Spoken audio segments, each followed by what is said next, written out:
வணக்கம் உறவுகளே. 2025 11ஆம் மாதம் 28ஆம் தேதி இன்றைக்கு வெள்ளிக்கிழமை. இந்த நாள் எல்லோருக்கும் நல்ல நாளாக அமைய வேண்டும். ஒரு துன்பங்கள் துயரங்கள் இல்லாமல் எல்லோரும் நன்றாக வாழ வேண்டும் என்று நாங்களும் இறைவனை கேட்டுக்கொண்டு நாங்கள் விடயத்துக்கு வருவோம் என்று ஒரு குரல்.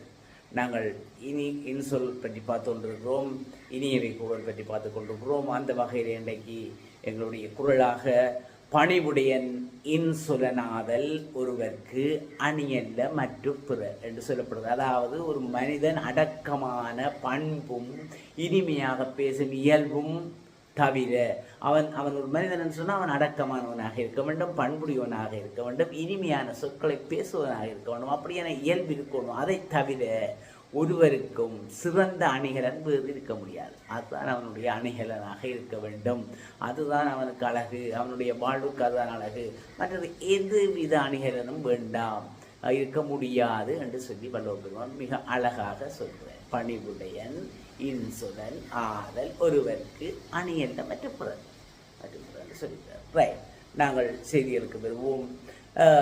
நேற்றைய தினம் 27ஆம் தேதி 11ஆம் மாதம் மாவீரர் நாள் கொண்டாடப்பட்டிருக்கிறது.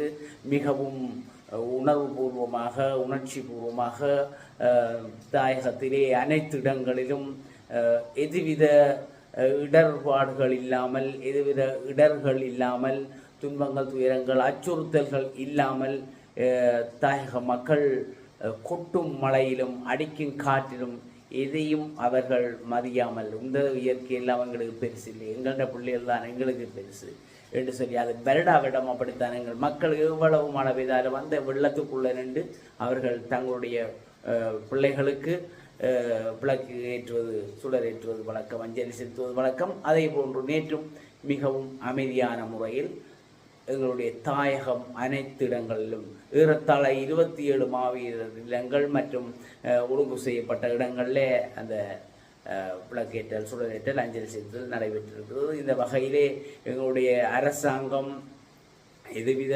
இடைஞ்சல்களும் கொடுக்கக்கூடாது என்று எங்களுடைய ஜனாதிபதி அவர்களின் அறிக்கைக்கு அமைய எதுவித இடைஞ்சல்களும் இடையூறுகளும் வழங்கப்படவில்லை. அதற்கு பாராளுமன்றத்திலே எங்களுடைய ராசமாணிக்கம் சாணக்கியன் அவர்களும் ஜனாதிபதிக்கு நன்றிகளை தெரிவித்திருக்கிறார்.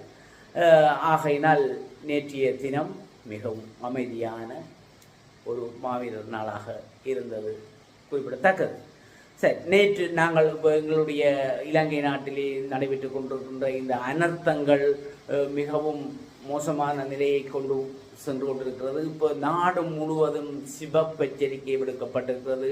அந்த படங்களில் நாங்கள் கூகுளில் எடுத்து பார்த்தோமா இருந்தால் சிவப்பு, செம்மஞ்சள், மஞ்சள், பச்சை என்று கலர்கள் போட்டு அது எங்களுடைய நாடு முழுக்க சிவப்பாகவே இருக்கிறது. சிவப்பு பட்டு எச்சரிக்கை, செம்மஞ்சள் கொஞ்சம் குறைவு, மஞ்சள் ஆகலும் கொஞ்சம் பரவாயில்லை, பச்சை என்றால் ஒரு பிரச்சனையும் இல்லை, ஆபத்து இல்லை என்ற எச்சரிக்கை இல்லை என்றது அர்த்தம்.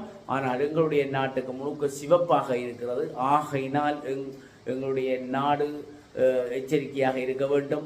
மிகவும் அனர்த்தங்கள் கூட அங்கங்கே நடைபெற்று கொண்டிருக்கிறது. மலை நாட்டு பகுதிகளில் மண் சரிவுகள் கிட்டத்தட்ட இதுவரை 40 பேருக்கு மேல் மரணம் அடைந்திருக்கிறார்கள். எங்களுடைய நாட்டில் இழப்புகள் ஏற்பட்டிருக்கிறது. ஆகவே இந்த அவதானமாக எங்களுடைய மக்களை இருக்க நாங்கள் கேட்டுக்கொள்கிறோம்.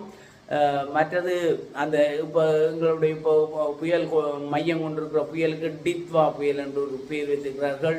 இந்த டித்வா புயல் இந்த காலநிலை இன்னும் 3 நாளைக்கு தொடரும் என்று சொல்லப்படுகிறது. இன்று நாளை என்று மறுநாள் ஞாயிற்றுக்கிழமை வரை இந்த காலநிலை தொடரும்.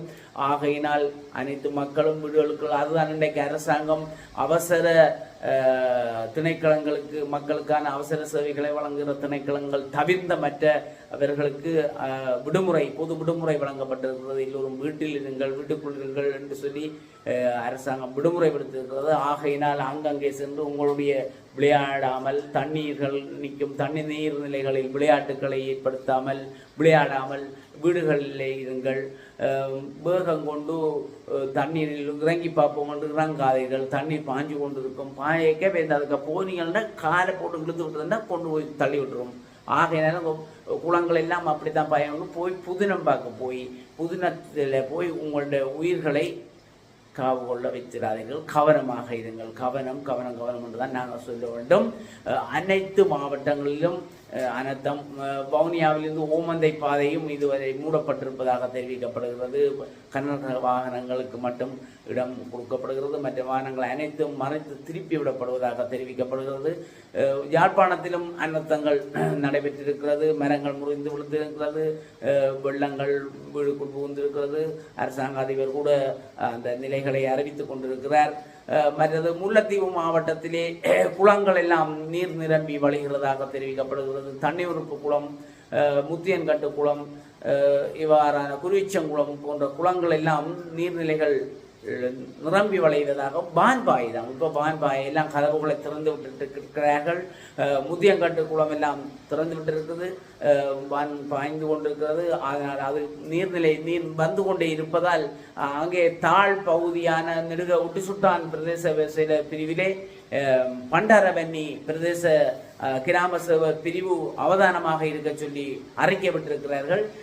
என்று சொன்னால் பண்டாரவன்னி என்ற பகுதி தாழ்நில பகுதி. அது பல காலங்களில் அதுக்குள்ள தண்ணி போகிறது வளமை. தண்ணி போய் பேர்ந்து படகுகள் மூலம் தான் ஜனத்தை ஏற்றி இறக்கிறது. ஆகையினால பண்டாரவன்னி மக்கள் மிகவும் அவதானமாக இருக்க சொல்லி அறிக்கப்பட்டிருக்கிறார்கள். கவனமாயிருங்க மக்கள். முத்தியங்கட்டு அங்கால தண்ணி உறுப்பு தாழ்நில பகுதிகளிலேயும் இருக்கிறவர்கள் கவனமாயிருக்கணும். அதுவும் வான்கதவுகள் எல்லாம் திறக்கப்பட்டிருக்குது. முல்லைத்தீவு நாயார் செம்மலையிலே ஒரு குளம் இருக்கு. அந்த செம்மலை குளங்கள் எல்லாம் நேற்று வான் வெட்டி விட்டிருக்கிறார்கள். வான் பாய்வதாக தெரிவிக்கிறார்கள். அந்த வான் ஊடாக கடல் கொந்தளிப்பு காரணமாக கடல் அப்படியே குளத்துக்குள் நீர் புகுந்து விட்டதாகவும் சொல்லப்படுகிறது. ஆகையே அவதானமாகத்தான் இருக்க வேண்டும். விவசாய நிலங்கள் எல்லாம் மூடி காணப்படுவது எல்லாம் அழிவு நிலையை ஏற்படுத்தி விட்டது எங்களுடைய நாட்டில். ஆகையினால் நேற்று 11 மணிக்கு பின் எச்சரிக்கை விடுக்கப்பட்டிருக்கிறது.